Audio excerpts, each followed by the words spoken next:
vezes a pessoa tem energia ativa diante dessa mudança e às vezes fica passivo diante da mudança. Fica paralisado diante da mudança. E às vezes a coisa continua como o sapo fervido, como se nada tivesse acontecendo. Não é?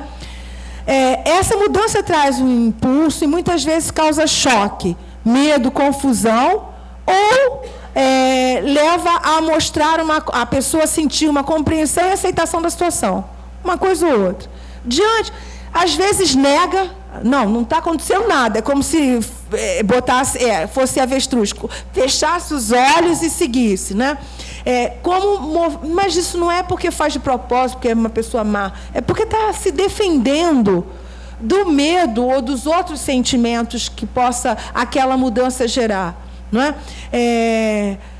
E o fundamental, então, é começar uma leitura cuidadosa da realidade, como alguns dos nossos colegas estavam fazendo aqui agora, apontando possibilidades diferentes de encarar essa situação, a postura diferente, a forma de lidar com as questões, etc. Não é? Essa leitura cuidadosa da vida é a que eu estou convidando vocês a fazer, não é? Outros sentem raiva, não é? E tentam recuperar o controle da situação, que às vezes, controle para mim é algo ilusório, ninguém tem, não é? Às vezes a gente se ilude que tem, mas não tem.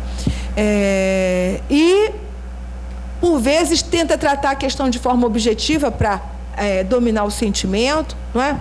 Começam processos de negociação para tentar minimizar efeito negativo, né? Ou então vão para a confrontação, não é? Por vezes aceitam a realidade passivamente, deixa para lá e encaixa a perda, não é? Alguns entram em depressão, frustrados, outros têm coragem de fortalecer a sua participação e seguir adiante. Não quer dizer que o deprimido seja um covarde, que não seja corajoso, não é isso. Mas naquele momento não foi possível para ele lidar com aquela situação de mudança de forma diferente, não é?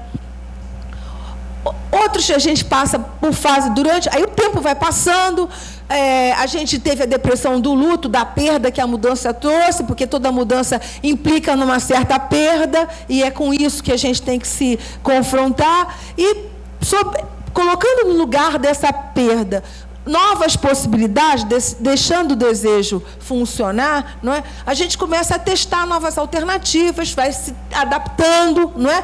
E ao fim aceita a mudança e já está num outro patamar. Essa dinâmica, digamos assim, cada um de nós passa em aceita mais rápido, aceita menos rápido, deprime mais, deprime menos, enfim, depende da mudança, depende da situação, mas o fato é que o importante disso é reconhecer que isso existe, saber que dá em gente e aprender a lidar com isso, não é? No fundo, na verdade, o que eu estou querendo dizer para vocês é que no meio de qualquer dificuldade encontra-se uma oportunidade. E aí, quais seriam as oportunidades para vocês hoje diante da mudança que vocês querem fazer? Escrevam lá na folhinha de vocês. Como é que vocês vão identificá-las quando elas surgirem? Que mecanismos vão usar para identificá-las? Já sabem? Se não sabem, pensem sobre eles adiante. E eu faço um convite a vocês para ressignificar o que significa tempos de mudança. Aí eu trouxe um filminho aqui.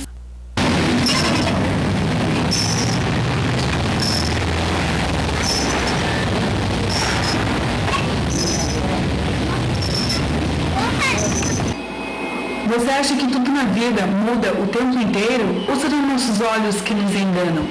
A origem e a transformação de tudo que existe já era discutida há mais de 2.000 anos pelo filósofo grego Heráclito.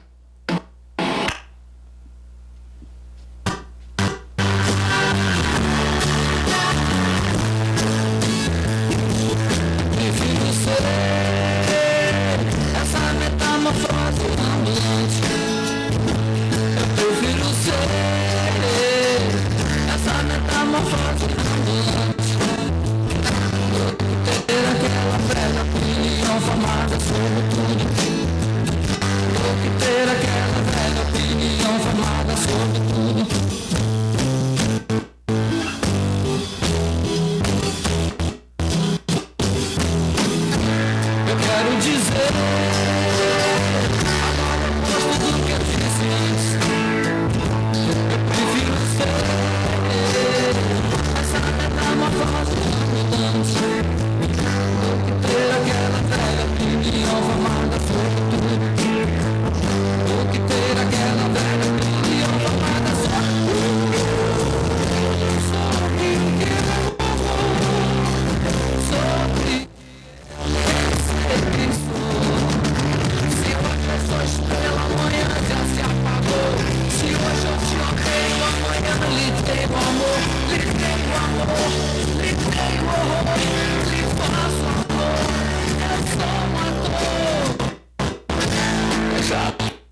Essa mudança contínua é denominada devir.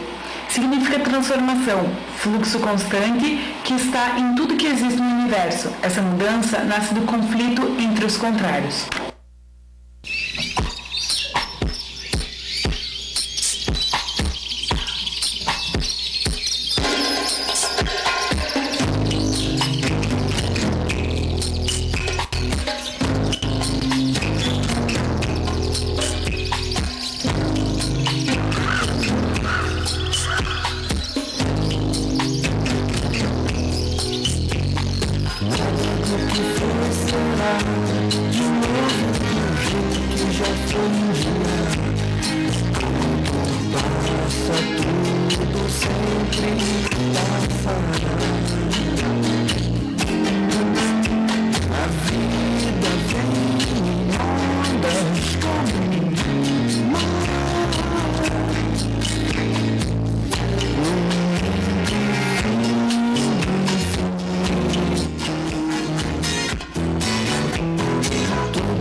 Mas a realidade acontece não em uma das alternativas, que são apenas parte da realidade, e sim da mudança, ou da alternância dos fatos.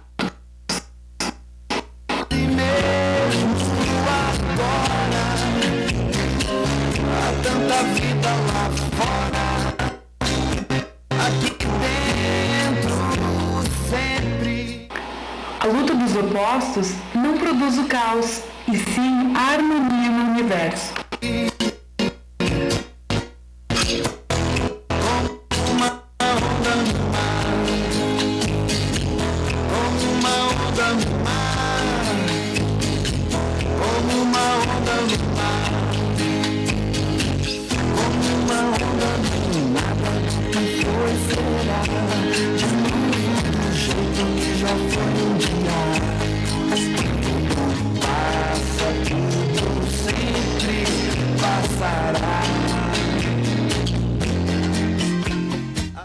Ao mesmo tempo, a semente da criação e da destruição.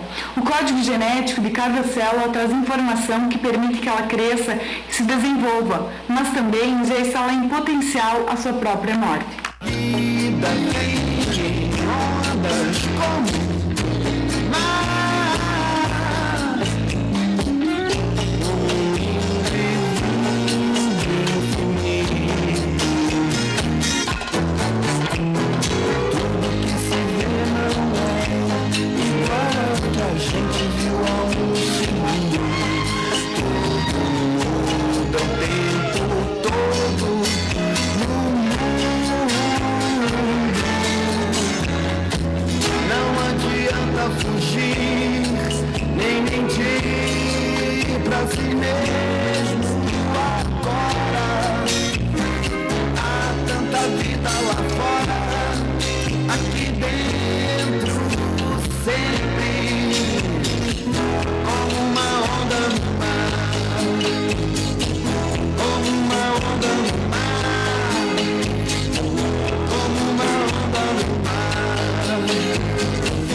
o que se pode concluir até aqui?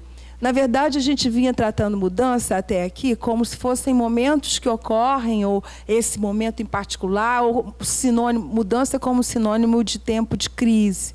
Na verdade, o convite que eu faço a vocês é se dar conta de que mudança é hoje, é presente, não é? É o presente. O tempo passado, quando eu acabei de dizer isso, já virou passado. E ele serve para mim apenas e tão somente não é pouco, é muito, como referência. Mas eu não vou vivê-lo de novo. Não tem como voltar à história.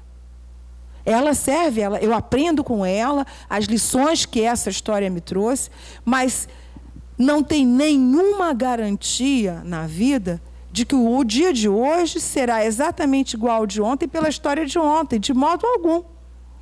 E muito menos para frente, que eu vou repetir essa história. Ainda que seja semelhante, não será igual, porque pelo menos um elemento mudou. Eu, ser humano vivente daquela situação que aparentemente é a mesma, mas que não é mais. E a gente pode viver esse presente como um presente mesmo, não é? Que pode ser pintado das cores que a gente quiser. Pode ser preto e branco, que é lindo, pode ser colorido, eu gosto de vermelhinho, mas podia ser azul, podia ser verde, enfim, ou multicolorido, como cada um quiser. Então o convite é: reflitam sobre como é que tem vivido o seu presente, que é o único instante que a gente vive. E é exatamente nesse momento onde as mudanças se dão. Que é viver integralmente no presente, de forma consequente, tendo visão de futuro, mas sabendo que ela é só orientação, norte, porque, na verdade, eu só posso viver o presente no presente. Então, esse é o convite, não é? E já que a gente conversou sobre um pouco da história, vamos falar agora como é que gerencia a carreira. Eu já falei um pouco, mas vou voltar, não é? Como eu disse a vocês, a proposta é gerenciar a carreira em 6 passos, não é? Eu gosto de dividir as coisas em etapas, passos. Eu trabalho com engenharia de processo, não é? E isso eu acho que facilita para a gente imaginar grandes blocos. O primeiro é se dar conta da situação que está vivendo, se responsabilizar por ela. Significa aprender a dar resposta por ela. E isso acontece quando a gente começa a refletir sobre a situação que está vivendo e vai tendo sinais e tendo oportunidade de fazer pequenas avaliações. Eu procurei ajudar vocês com algumas ferramentas no tempo que a gente dispõe aqui, desse formato, que eu gosto de trabalhar em círculo, enfim, tem lá uma série de outras formas, não é? Que vocês pudessem ir ganhando um pouquinho mais de consciência, diferente, pelo menos, se não maior, mas diferente, do que vocês vinham da situação de carreira de vocês. Agora, eu também busquei mostrar para vocês que, para que vocês ganhem essa consciência sobre a carreira de vocês têm que ganhar consciência sobre vocês. Alguém de vocês disse, autoconhecimento é fundamental, não é? Então, assim, busquem descobrir cada vez mais amplamente, o que é que vocês portam de recursos de vocês. Quais são os talentos de vocês que talvez vocês tenham e nunca tocaram, se permitiram conhecer, inclusive, né? Se apresentem para vocês de uma forma mais ampla e mais profunda, o quanto quiserem, no nível em que quiserem, não é? A partir disso, realizem uma inteligência de mercado para as possibilidades, alternativas que vocês tenham para as ocupações ou novas profissões, ou mudança de emprego, ou mudança de cargo, ou concomitância de possibilidades. Como é que é isso? Vai olhar quem está fazendo isso para ver quais são os desafios. Vai olhar, entra no site das empresas, por exemplo, se eu quisesse hoje me candidatar a uma vaga na McKinsey, por exemplo, provavelmente eu tinha que fazer TOEFL, fazer isso, fazer aquilo, tem um período de inscrição, enfim. Se eu quero ser da McKinsey, eu tenho que me submeter àquilo, tenho que saber quais são os requisitos desse mercado, não é? Tenham consciência de que todo plano pressupõe escolhas que têm que ser feitas de modo estratégico, avaliando o quanto vocês ganham ou perdem por fazer aquilo ou por não fazer aquilo. Não é? Porque, em geral, a gente fica só no perde-ganha do fazer. Avaliem também, se eu não fizer, o que eu ganho e o que eu perco. Não pensem que isso é complemento, porque não é. Não é? Tracem um plano e definam precisamente, desde sempre, o que é sucesso, para chegar lá pós-implementação do plano e verificar se vocês alcançaram o sucesso que queriam, não é? E que se esforçaram para. Não é? Uma coisa importante para a gente construir esse autoconhecimento, não é? E depois ir buscar inteligência de mercado, informações sobre o mercado, é entender qual é a importância relativa da sua carreira em sua vida. Então, eu também trouxe um outro papelzinho para vocês, que vocês podem fazer depois com calma, bonitinho, que é o seguinte.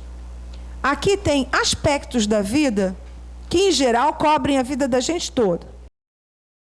Amigos, família, vida amorosa, carreira, finanças, desenvolvimento intelectual, emocional, espiritual para os que têm algum tipo de crença. Não é religião, é espiritualidade. Não é? Pode ser religião também, se isso for junto para as pessoas. E a solicitação é que vocês ordenem de 1 a 12, colocando o aspecto da vida mais importante e o 12 o último aspecto mais importante. Não pode ter empate. Eu, quando não quero empatar e fico na dúvida, eu sempre me pergunto o seguinte: se eu pudesse escolher um só, qual dos dois eu escolheria? E isso me faz desempatar. E vou comparando aos pares também. Isso ou isso, amigos ou carreira, amigos ou família. E isso também me ajuda, essa forma de pensar, me ajuda a decidir melhor essa ordem de prioridade sem me enganar. Porque, às vezes, quando eu penso... Oi? Quer compartilhar? Não? Então, isso é importante. E aí vocês vão descobrir se a carreira está em primeiro lugar, para muitas pessoas está. Se a carreira está em último lugar, para muitas pessoas está. Eu, por exemplo, atendo uma profissional de TI